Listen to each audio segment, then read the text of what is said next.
Welcome back to Behind Closed Doors Revenge Stories, where quiet people finally tell the truth about the families that underestimated them. If stories about betrayal, backbone, and starting over speak to you, drop a comment below and subscribe. You won't want to miss what happens when the quiet one stops staying quiet. My name is Linda Marsh, I'm 54 years old, and before I tell you what I did with a gallon of diesel and a bottle of blue food coloring, I need you to understand something. I need you to understand how long I let a man drain the life out of everything I loved before I finally let him drown in the truth instead. I want to start on a Tuesday morning in October, because that's the morning I stood in the doorway of my father's garden shed with an empty gas can in my hand, and for the first time in 11 years, I let myself get angry instead of understanding. The can weighed nothing. I'd filled it Sunday, topped it right up to the seam the way I always do, because I like things done properly even when nobody's watching.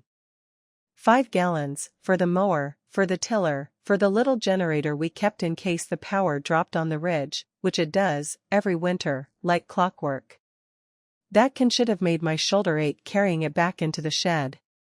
Instead it swung up light as an empty watering can, and something in my chest went very cold and very still, the way water goes still right before it turns to ice.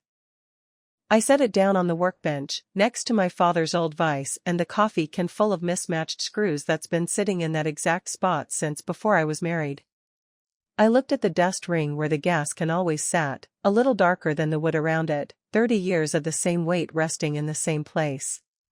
And I thought about my brother-in-law Denny's truck, parked crooked in his gravel driveway 2 lots down the ridge road, engine turning over smooth and easy every morning on an income that never seemed to add up to smooth and easy anything. That's where this story starts. But it isn't where the story began. The story began 30 years before that October morning, in a kitchen that smelled like my mother-in-law's coffee cake, when I was 24 years old and already learning what it costs a woman to be the reliable one in a family that keeps score without ever writing a single number down. My husband Tom is a good man. I want to say that plainly, right up front, because everything I'm about to tell you might make you wonder about him, and he doesn't deserve that wondering. Tom is steady and slow to anger and slower still to believe the worst about people he loves, which is a lovely quality in a husband and, as it turns out, a dangerous one in a brother. Denny is 4 years younger than Tom.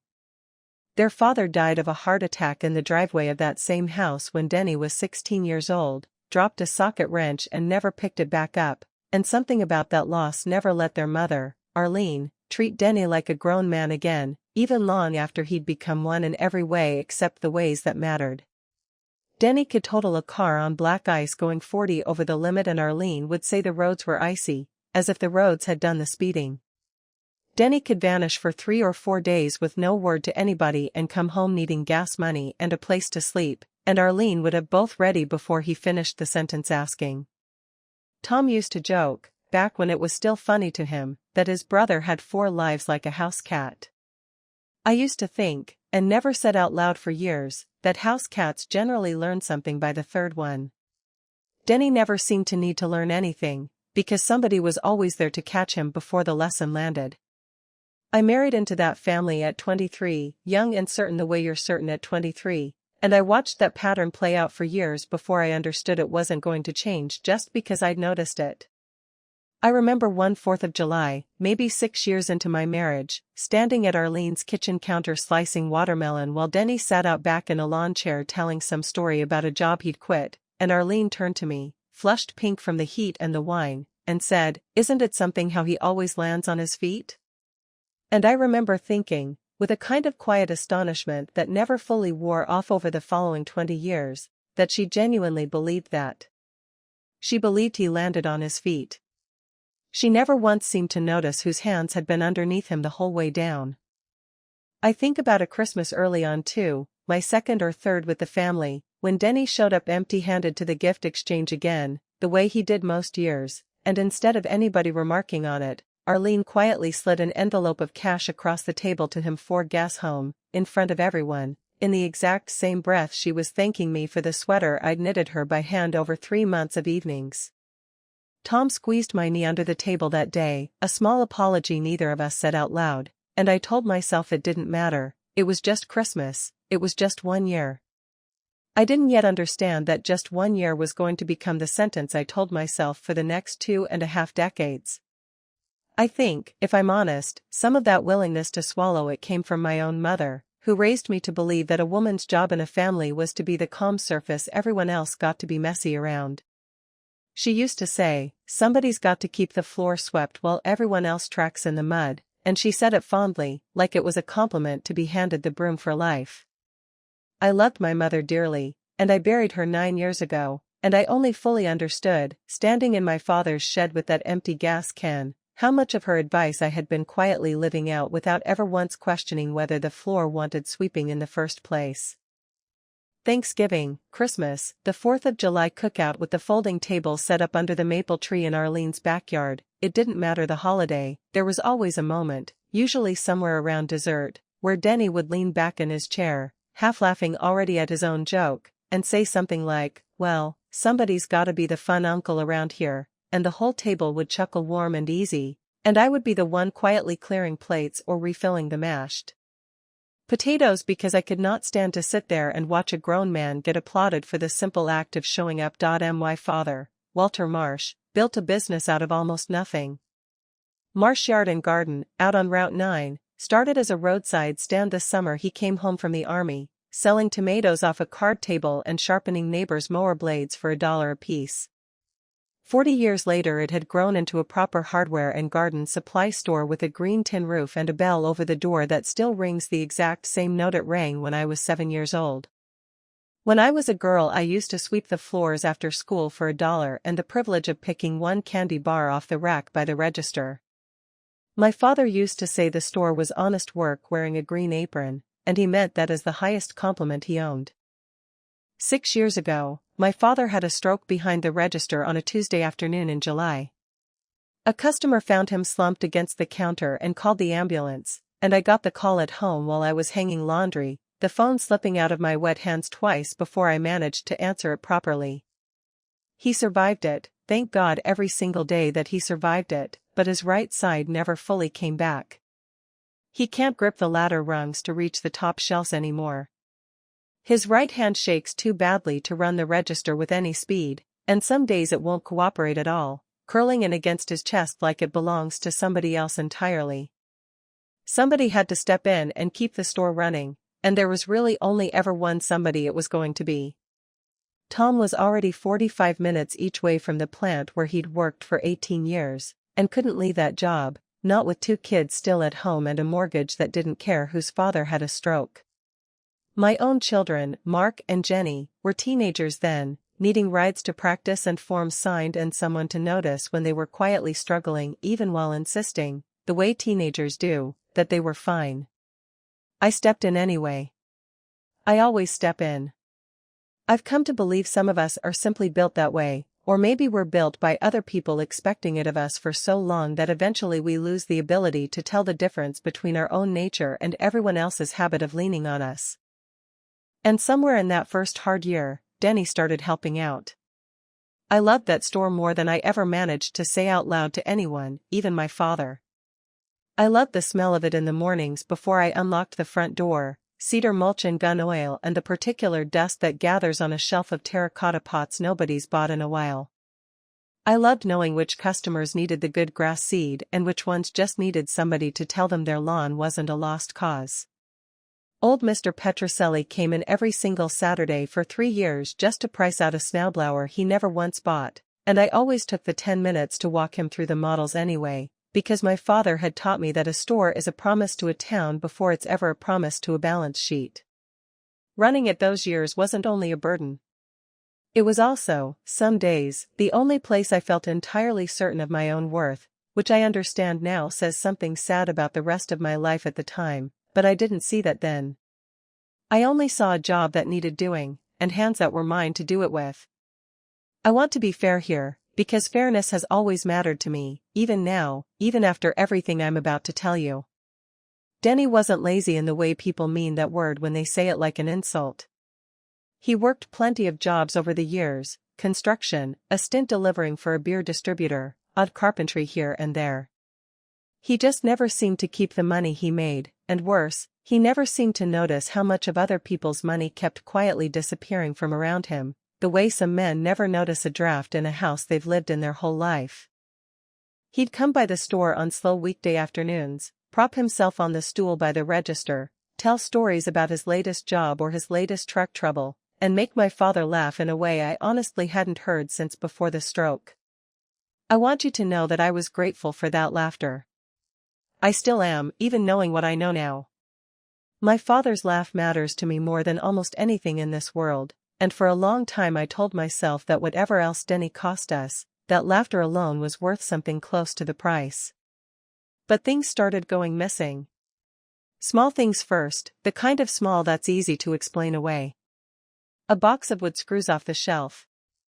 A cordless drill that walked off, according to Denny, who happened to be the last one seen using it that same afternoon, out back loading pallets that never needed loading.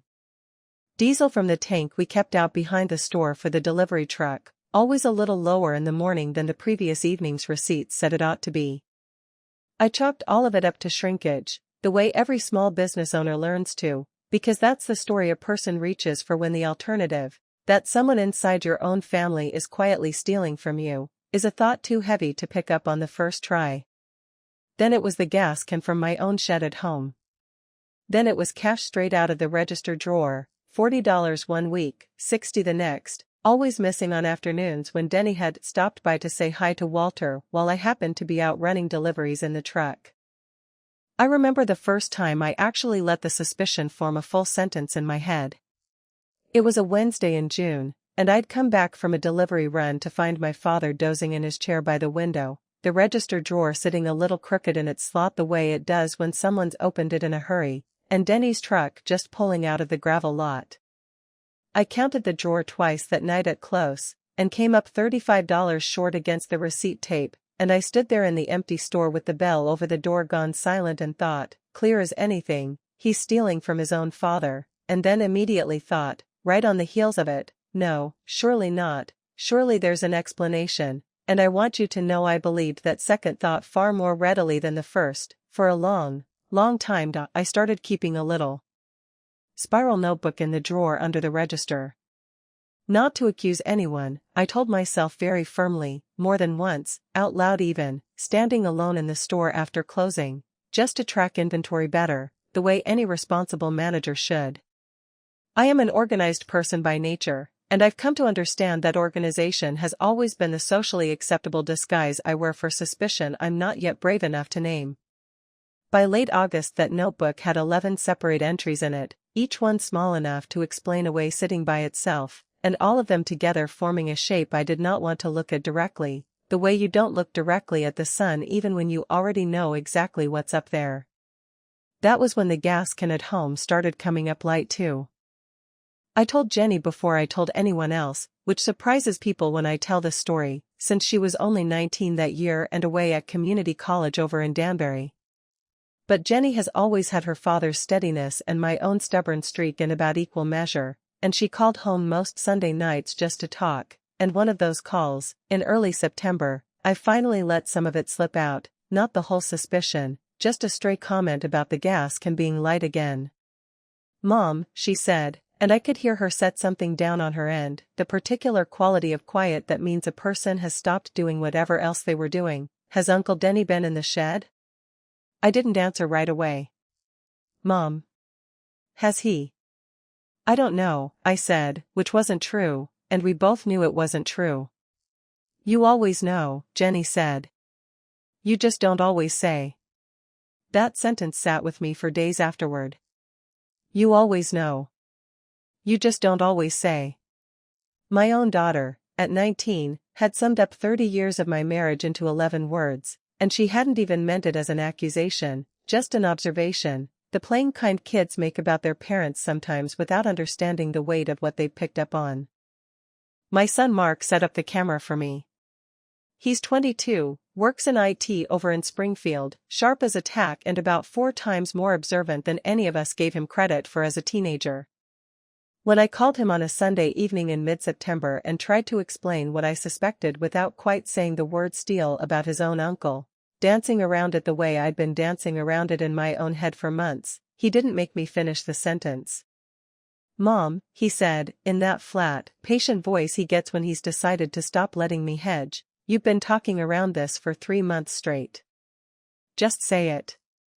"I think your Uncle Denny has been taking things," I said, finally, sitting at my kitchen table with the notebook open in front of me. "From the store. Maybe from us, too." There was a long quiet on the line, long enough that I thought the call had dropped, and then Mark said, "Yeah, Mom. I think so too," in a voice that told me my own son had noticed this a long time before I'd let myself. "How long have you thought that?" "Since I was like 15, Mark said, and I felt something in my stomach drop at how simply he said it, like it had just always been an ordinary, obvious fact of our family, the way you know your own address without having to think about it. "Remember when my old bike went missing off the porch and Uncle Denny showed up 2 weeks later with a new one for his kid that looked exactly like it, just spray-painted?" I hadn't remembered that. I sat there with the phone against my ear feeling, not for the first time and certainly not for the last, like everyone around me had quietly been keeping a ledger I'd never been shown. He drove out the following Saturday with a small battery-powered trail camera, the kind hunters strap to trees, motion-activated, storing footage to a little memory card that synced to an app on my phone. We climbed up into the rafters of the shed together, me holding the ladder steady, him tucking the camera into a gap between 2 beams where it had a clean line down onto the workbench and the gas can. "You sure about this?" Mark asked, climbing back down, brushing sawdust off his jeans. "No," I told him honestly. "But I'm doing it anyway." "That's basically your whole personality, Mom," he said, and for the first time in weeks, I laughed. My neighbor Carol, who has lived across the ridge from me for 20 years and has never once in that time minded her own business, God love her for it, because I needed exactly that kind of neighbor right then, came over that same afternoon and helped me figure out the app, since my reading glasses and my patience with technology have never gotten along. "You know," Carol said, peering over my shoulder at the little screen, "my grandmother used to say the Lord looks out for fools and for quiet ones, and I never could tell which kind you were until just this minute." "Which one am I, then?" "Both, honey. Looks like today you're finding out you're both." 5 days after we hung that camera, at 2:47 in the afternoon on a Tuesday, I had made a point of mentioning at Sunday dinner, loudly, casually, the way you drop a stone down a well to see how deep it goes, that I'd be running errands in town that whole afternoon and wouldn't be back till near supper. My phone buzzed with a motion alert. I was sitting at my kitchen table folding laundry, and I set the shirt down half folded and opened the app with my hands not quite steady. I watched my brother-in-law let himself into my shed with a key he was never once given, walk straight to the workbench like a man who'd made that exact trip 100 times before, pick up my gas can, and pour it into a red plastic jug he'd carried in from his own truck. He didn't hurry. That's the part that stayed lodged in me the longest, longer even than the theft itself. He didn't hurry, because in 30 years, nobody in this family had ever once given him a reason to feel he needed to.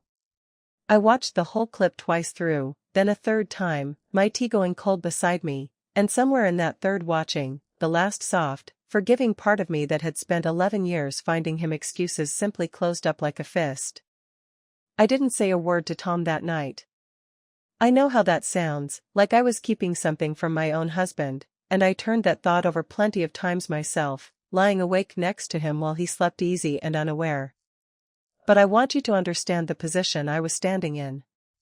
Tom loved his brother the uncomplicated way you love someone you spent your whole childhood protecting, first from grief and then from the world and eventually, without ever quite meaning to, from consequences.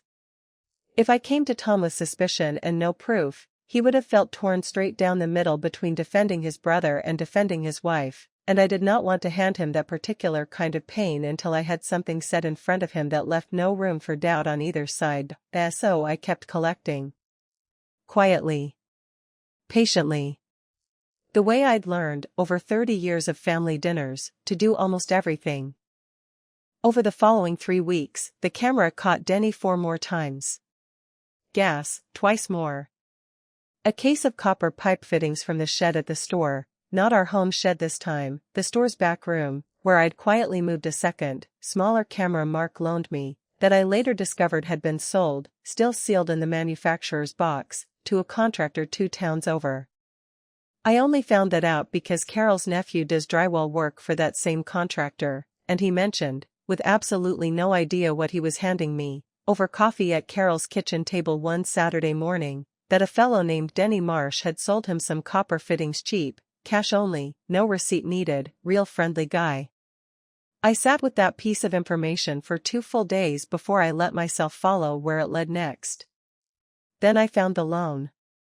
I was doing the store's quarterly books at the kitchen table one September evening, the way I do every quarter, when I came across a supply credit account with Halloran Building Supply that I did not recognize. $4,000 drawn against it, over 3 separate withdrawals across the spring. My father's signature was on the original application. Except my father's handwriting has gotten small and shaky and careful since the stroke, the letters crowding close together like a man conserving strength he isn't sure he has enough of.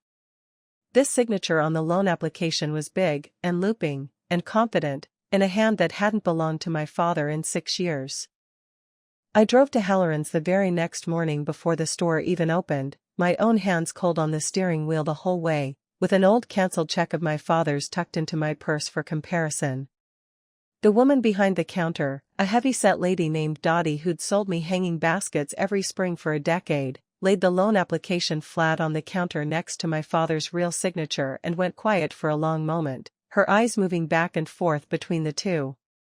"That's not the same hand," she said finally, very quietly, like she already understood what she was handing me and wished she didn't have to. "No," I said. "It isn't." She told me, carefully, in the particular gentle voice people reach for when they know they're delivering bad news they didn't create and can't take back, that the application had been filled out in person by a man who'd identified himself at the counter as Walter Marsh's son and authorized co-signer on the account, using my father's full name and social security number, information he would have had easy, casual access to from years of being handed mail and paperwork and old tax folders around that house without anyone thinking twice about where it went afterward. I sat in my car in the Halloran's parking lot for a long time after that, engine off, hands still on the wheel, and I did not cry. I want you to know that. I've cried plenty of times in my life over plenty of smaller things, but that morning I sat there dry-eyed and very still, and something inside me that had been bent for 11 years finally, quietly, straightened all the way back up. I want to tell you about the letter, because it's the reason I didn't drive straight from that parking lot to Denny's house and say every furious thing I'd been swallowing since I was 24 years old. My father can't write much anymore, not with any speed, not with his right hand at all, but he'd been working for months with an occupational therapist over in Millbrook on using his left instead, slow careful block letters marching across the page like a child's first practice at penmanship. That same week, before I had said one single word to him about the loan, before I'd told a living soul except Carol and Mark, he handed me a folded piece of paper across the store counter and said, "For when you need it. You'll know when." I didn't read it there. I waited until I was home that night, sitting alone at my kitchen table with a cup of tea gone cold beside me, and I unfolded it slow. It said, "Linda, you have carried more of this family than anyone around here has ever properly thanked you for, and I include myself in that, and I'm sorry for it. I saw the shape of things before my stroke and I see it clear as day now, sitting in this chair with nothing much to do but watch. Whatever you decide to do about your brother, do it like the woman who raised those 2 good kids and kept this store standing and never once, not one single time in 6 years, made me feel like a burden. You do not owe anyone in this family your silence anymore. You never did. Love, Dad." I don't know, to this day, whether my father knew specifically about the loan when he wrote that. I think, in the quiet way fathers sometimes seem to know things before anyone has the courage to tell them out loud, he had sensed the general shape of what was coming and wanted to make certain I had, in writing, in his own careful shaking hand, a permission I had never once given myself in 54 years. I folded that letter small and tucked it into my wallet behind my driver's license, where it still sits today, and I stopped building my rage that night and started building my case instead. I spent the next 2 weeks doing the most disciplined work of my entire life, and not 1 hour of it involved raising my voice to a single living soul. I printed every still frame from the camera footage, each one timestamped by the app itself, no editing, no cropping, exactly as recorded, and slid them into a plastic sleeve like the ones Jenny used for her school reports. I drove out and got a short, plainly worded written statement from Carol's nephew about the copper fittings sale, which he gave without hesitation once I explained, gently, what it was actually going toward. I went back to Halloran's and got certified copies of the forged loan paperwork, and Dottie, bless her, connected me quietly with the bank's fraud department, where a loan officer named Rhonda, who it turned out had bought hanging baskets from our store every single spring for as long as I could remember, told me, carefully and a little off the record, that identity theft involving an elderly family member's social security number was not, under any circumstances, something their department treated lightly, regardless of who the perpetrator happened to be related to. I remember sitting across from Rhonda in a small beige office with a fake ficus tree in the corner, sliding the folder across her desk, and feeling, for the first time in longer than I could easily name, entirely unashamed of what I was doing. That surprised me more than almost anything else in this whole story. I had spent so many years assuming that speaking a hard truth out loud would feel like tearing something. It didn't. It felt like finally setting down a bag of groceries I'd been carrying 2 blocks past my own front door. I didn't sleep well those 2 weeks, I'll admit that plainly. I'd lie awake running through every possible way the family meeting could go wrong, Tom siding with his brother out of blood loyalty, Arlene never speaking to me again, my own children caught in the middle of a war I'd started. I went over to Carol's more than once those nights, sat at her kitchen table at 10 and 11 at night with a cup of decaf going cold between us, and said things out loud I hadn't dared say even to myself yet. What if this breaks the whole family apart, I asked her one of those nights, and it turns out to have all been for nothing? Carol didn't rush to comfort me the way some friends might have. She just looked at me a long moment and said, "Linda, honey, the family's already broken. You're just the first one willing to look at the cracks instead of walking around them in the dark." I sat with that a long time after I drove home that night. I think it might be the truest thing anybody said to me the whole year. I also worried, in a way I'm not proud of but won't pretend I didn't feel, about what it would cost me socially in a town this small, whether people would whisper about the woman who turned her own brother-in-law in, whether I'd be the one blamed at church and at the grocery store for airing a family's dirty laundry in public. Carol just laughed, not unkindly, when I said as much. "This town already knows exactly what Denny Marsh is," she told me. "Half of Halloran's staff has a story about him. You're not telling anybody a secret, Linda. You're just finally the one willing to put your name on the truth." And in the middle of all that quiet, careful documentation, I set my trap. Because you do not spend 30 years learning a man's patterns without eventually learning exactly how to use every one of them against him. I filled the shed gas can at home with a careful mixture of water and just enough diesel to look and smell close to right on a casual glance, and I stirred in a few drops of blue food coloring, enough that, if it ever needed proving to anyone official down the line, it would show up clear and undeniable under a black light, but not so much that a man in a hurry, stealing in broad daylight with his usual unhurried confidence, would think to look twice. Then I made a very loud production, at Sunday dinner, of telling the whole table I'd be out of town for a few days that week visiting my sister down in Kentucky, starting Tuesday morning. I even had Carol drop an overnight bag by my porch that afternoon in plain view of the road, packed full of old towels, just for show. Denny asked, real casual, spearing a piece of pot roast, whether I needed somebody to keep half an eye on the place while I was gone. "That's sweet of you to offer," I told him, and smiled, and meant every word of the trap and not one single word of the sweetness.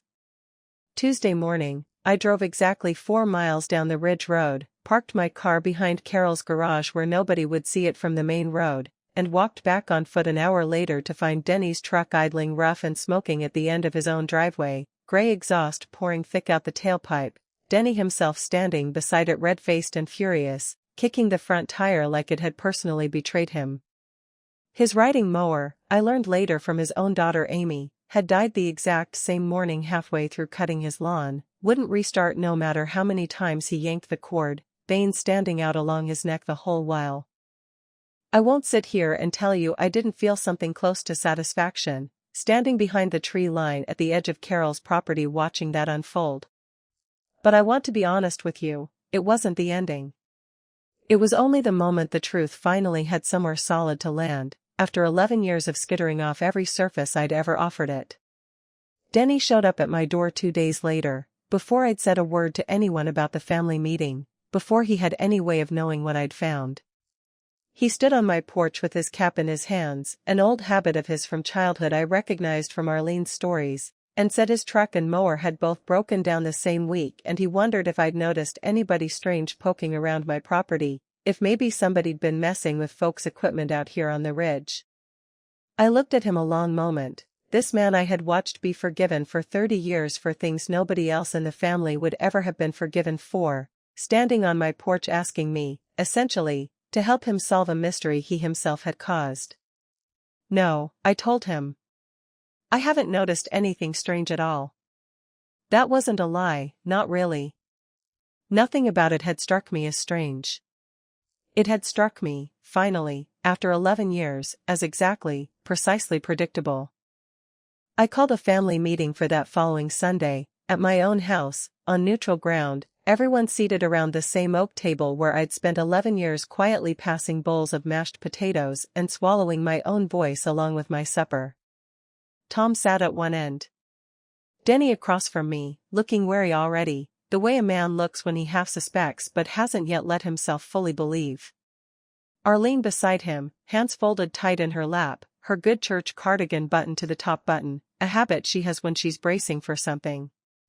My father at the head of the table in his wheelchair, where he belonged and always had, even on the days his body made that hard to arrange. I didn't yell. I want you to know that clearly, because I think there's a version of this story, the version I imagined more than once in the shower, in the car, lying awake at 2 in the morning, where I stand up and scream every single thing I'd been carrying since I was 24 years old, and it would have felt satisfying for about 4 minutes and cost me every single inch of ground I'd spent 2 careful weeks building.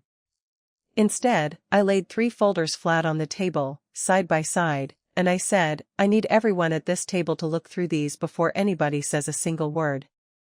Arlene reached for the first folder with a hand that wasn't quite steady, and I watched her face move through the footage stills the way you watch weather change over a field, first confusion, then a flicker of denial, then something that finally cracked open into understanding.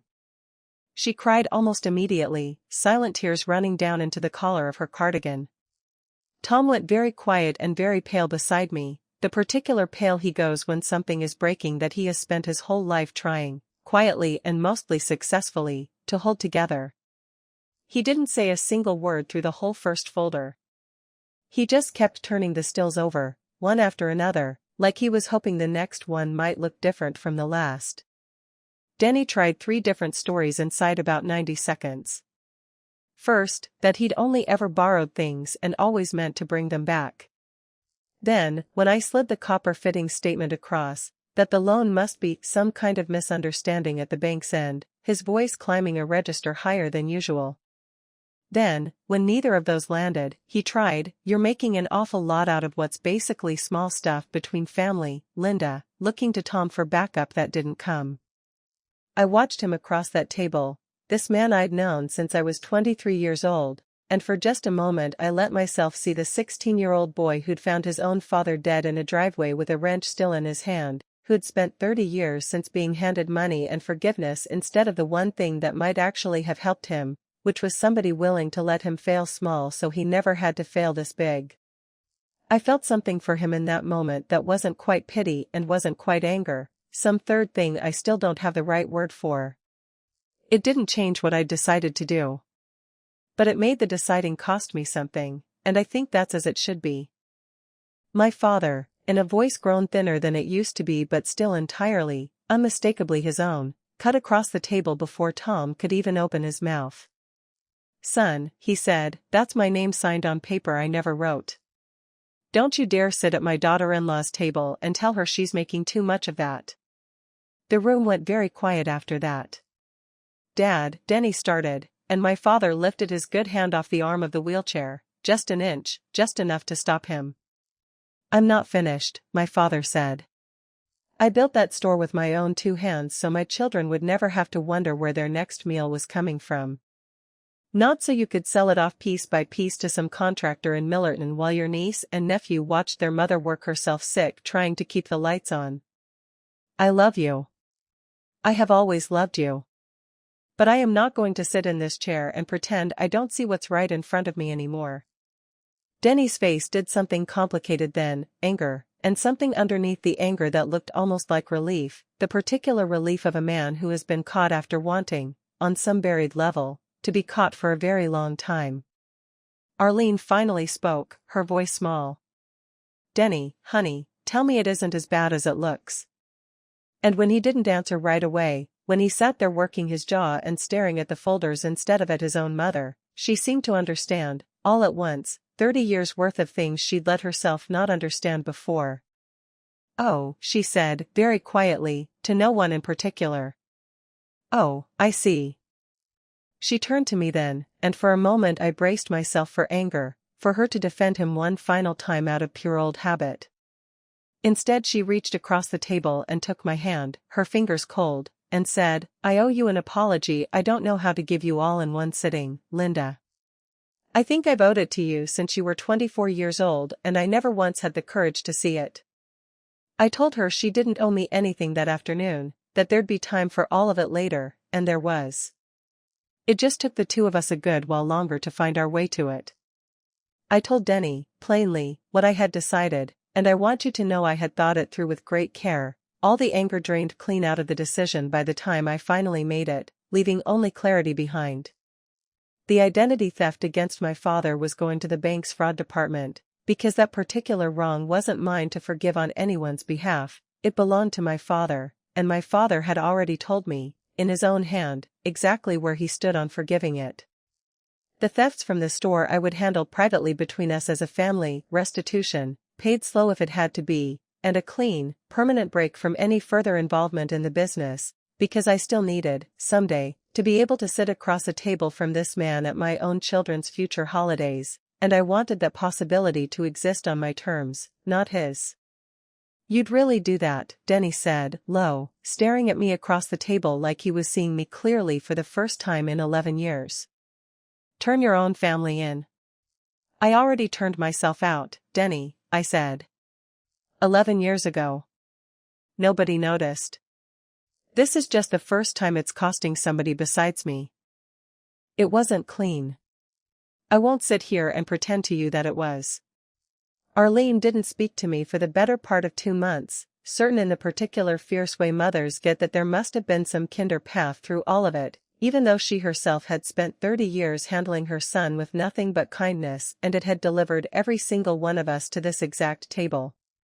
She showed up at my door in November, finally, on a gray afternoon with rain threatening, and stood on my porch in her good coat and said, I've been angry at you for weeks and I couldn't rightly tell you why, and I finally figured it out driving over here. I wasn't angry at you at all. I was angry at myself, and it was easier to point it somewhere else. I made her a cup of tea, and we sat at that same oak table, and she cried again, a different kind of crying than the first time, and something between us finally began, slowly, to mend. She told me things that afternoon I'd never known, that Denny's father, before he died, had already started down a similar road, small debts, small lies, and that Arlene had spent 30 years terrified of watching her younger son become the man his own father had been becoming, and had somehow convinced herself that loving Denny hard enough, forgiving him fast enough, might keep that fate from finding him. I was trying to outrun a ghost, she told me. I just didn't realize I was running him straight into it instead. Tom carried a grief about his brother that had nothing whatsoever to do with anger at me and everything to do with finally, fully seeing something he had spent a lifetime quietly declining to look at straight on. There were nights that fall when he sat out on the back porch alone long after dark, and I let him sit there, because some griefs a person has to walk through on their own 2 feet before anybody else can walk beside them. One night in early December he came inside, sat down across from me at the kitchen table, and said, "I think I let you carry all of it because it was easier than admitting my own brother would do that to our dad." I told him I understood. I did understand. I'd had 11 years head start on that particular understanding, and I told him so, gently, and he took my hand across the table and didn't let go for a long while. Denny was formally charged with the loan fraud that winter. The store thefts stayed exactly where I'd decided they belonged, a private, difficult family reckoning, restitution paid slow and resentful, a little at a time, mailed to me in plain envelopes with no note enclosed. But the forgery against my father's name wasn't mine to keep private the moment it touched him, and the bank's fraud department followed it precisely as far as the law required them to, no further, no less. I went to the courthouse the day of his hearing that January, not for Denny's sake, but for my father, who couldn't make the trip himself in his chair through the ice and wanted someone from the family present so it wouldn't look, in his own words, like nobody left in this family's got any backbone at all. I sat in the back row in my good coat, in a hallway that smelled like radiator heat and old coffee, watching lawyers move between rooms with folders under their arms the same way I'd carried mine to that Sunday dinner. Denny's court-appointed attorney, a tired-looking young man who couldn't have been more than 30, caught my eye once in the hallway during a recess and said, not unkindly, "You're the sister-in-law?" When I told him I was, he said, "For what it's worth, ma'am, the paper trail you put together made this about as clean a case as I've ever seen. Most families, it's a mess. This wasn't." I didn't know quite what to do with that compliment, so I just thanked him and went back to my seat. Denny never once turned around to look at me through the whole proceeding, and watching the back of his head that whole cold January morning, I understood it would likely be a long while yet before he could.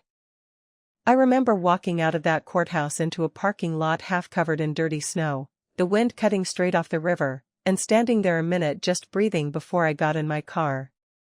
I thought about driving straight to the store to open up for the afternoon rush, the way I would have on any other Tuesday, and instead I called Tom from the parking lot and told him I needed him to come get me, that I didn't think I should drive myself home just yet.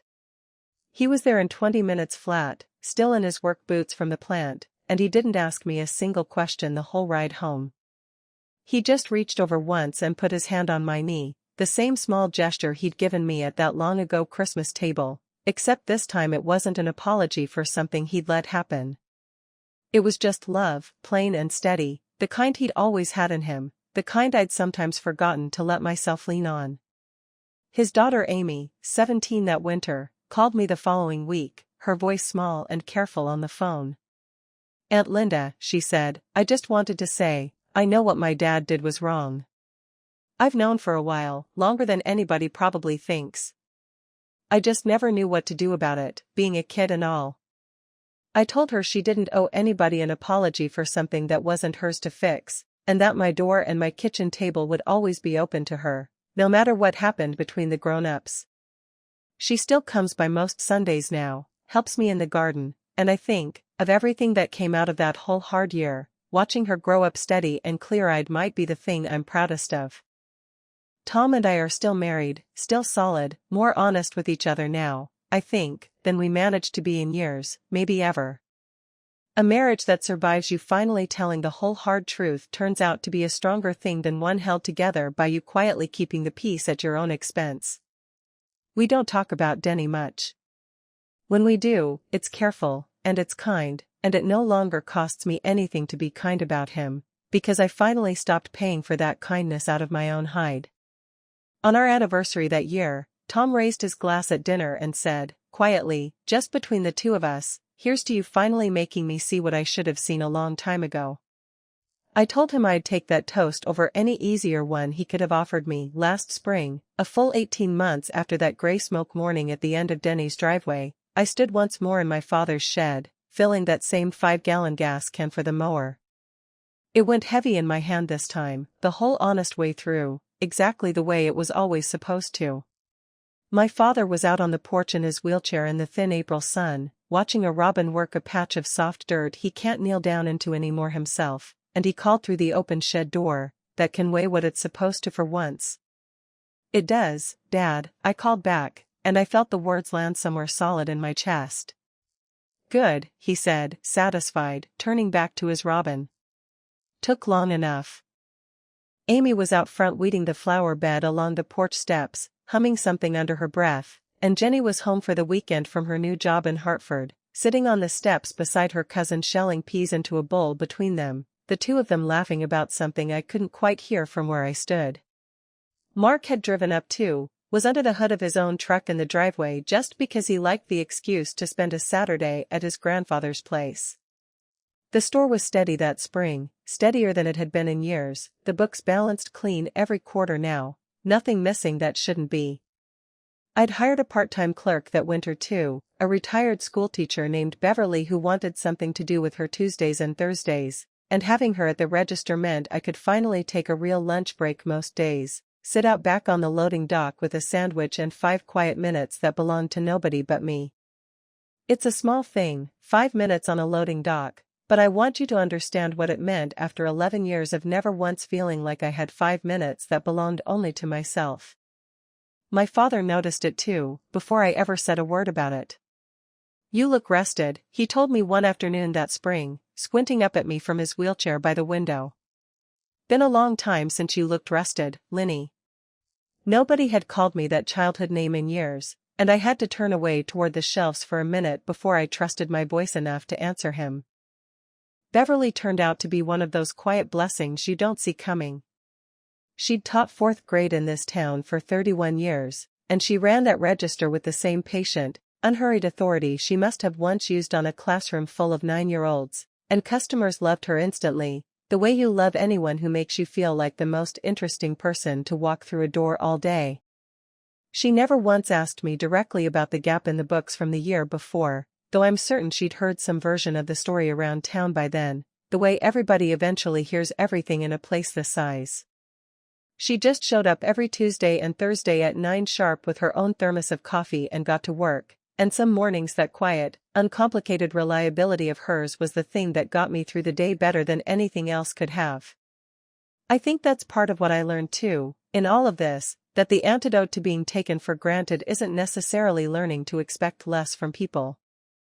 It's learning to notice, finally, who in your life has been steady and honest with you the whole time, quietly, without ever once asking for credit, and putting your weight down on them instead of on the ones who only ever took it. I've started, this past year, actually saying that gratitude out loud instead of just carrying it around silently the way I used to carry everything. I told Beverly as much one slow Thursday afternoon, straight out, that having her there had changed my whole spring, and she just smiled and said, "Well, Linda, somebody ought to be telling you thank you too, one of these days, and it sounds like it's overdue." I laughed it off at the time. I think about it more than I let on.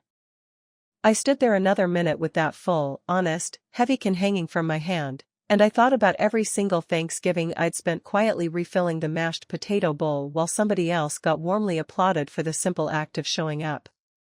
And I understood, finally, standing in that same shed where this whole story had started, that being the reliable one in a family was never, not once, the same thing as being the invisible one.